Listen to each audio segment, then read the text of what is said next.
All right, how's everybody doing? This was a session. Wasn't a great session. It was just a session. I feel like a lot of people, when they post stuff on the interwebs, it's always the good stuff. This is not the good stuff. So if you're looking for that, may not be the video for you. This is just about consistency. No excuses, just coming off being sick. You know, I got family and everything. Feels like everyone's sick right now. So this was a Tuesday session. I think Monday night took NyQuil. And I don't know about you guys, but whenever I take NyQuil, it just stays with me the entire next day. I just feel groggy. So this was just about being consistent. Did my banded leg curls like we did last week. I think I pushed up a little bit in weight. Yes, I did. Pushed up a little bit in weight. Again, nothing crazy. As I talked about before, I really like the band. It just adds a certain level of difficulty that straight weight doesn't. Also, it's just kind of a change in variation and things like that. I know people talk about, well, you know, the band's going to make things harder at the top and you should make things harder in the bottom. And yes, that's all well and good, but I don't think we're going to lose out on any gains here. So, you know, change things up, do some different things. I like the banded leg curls and banded leg extensions. A lot of really strong and jacked people have done them. So, like I said, I don't think I'm going to lose out by doing them. Did that before I got into my squat. My squats felt horrendous. We did pause squats. I worked up to a single at 315. This is Tyler. This is one of his warm-ups. Instead of me going for a max single, which previously was 385, I just worked up to a single at 315, and then I just stayed at 315 for my quote-unquote back-down sets, even though I didn't really back down in weight. Yeah, I mean, I think people get caught up and just, if it's not going to be a great session, then don't train at all. For me, it's, you know, what can I change around to still keep me motivated within the session and get quality work done? Again, it's not always going to be sunshine and rainbows. It's not always going to be the best lift in the world. We're not always going to hit PRs, but it's just about being consistent, especially from a bodybuilding perspective. Like, you know, get stimulus to the muscle. This was one of my back down sets at 315. I ended up doing 2 sets of 4. I was supposed to get in anywhere from 12 to 16 total reps, but like I said, everything was just smoked. So yeah, we only did 2 sets on this.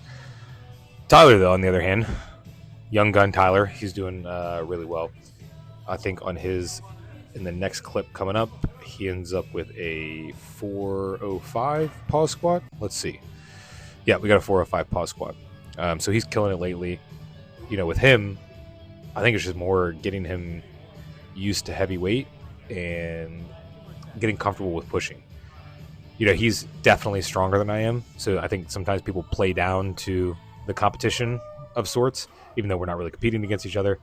So I think it's just trying to get him comfortable with pushing himself beyond what I'm doing, which I think is doing a much better job of. So yeah, again, here's another one of my subpar back down sets. But this was, again, on a Tuesday. I'm doing this voiceover on a Thursday, and I trained upper body today and felt much better. So, you know, it just, so goes life. We're always going to have good sessions, bad sessions. So just do what you can in those sessions, and we're going to be all right. You know, progress is not necessarily linear. Did I say that right?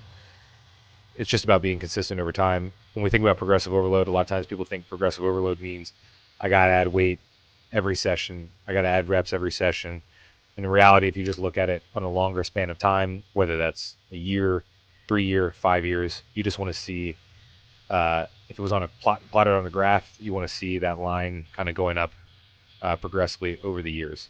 So again, don't get so caught up in it's got to be one day to the next. I think that was, you know, a mindset that I had for a really long time and spun my wheels and would cause myself to get hurt or get frustrated. And then, you know, just training would fall off, and then, you know, you kind of rinse and repeat. So here we are with our cluster sets that I've been doing for deadlifts. Again, I'm letting the front squat kind of build the strength of my deadlift. This is just more about technique and speed. I'm taking the Jim Wendler approach where I'm starting way, way too light and I'm progressing real slow. Again, this is 275. There's nothing to write home about. That's not what it's about.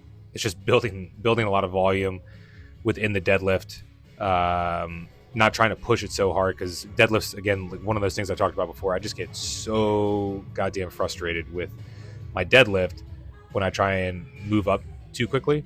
Like I'll get into the fours and then it will stop, and then I get frustrated and then I won't deadlift for a while. So I'm just trying to take this real slow, prioritize my technique, prioritize speed on the bar, just feel good with it. But yeah, that was the session.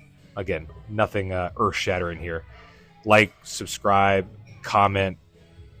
We got an upper body coming out soon, so stay tuned for that.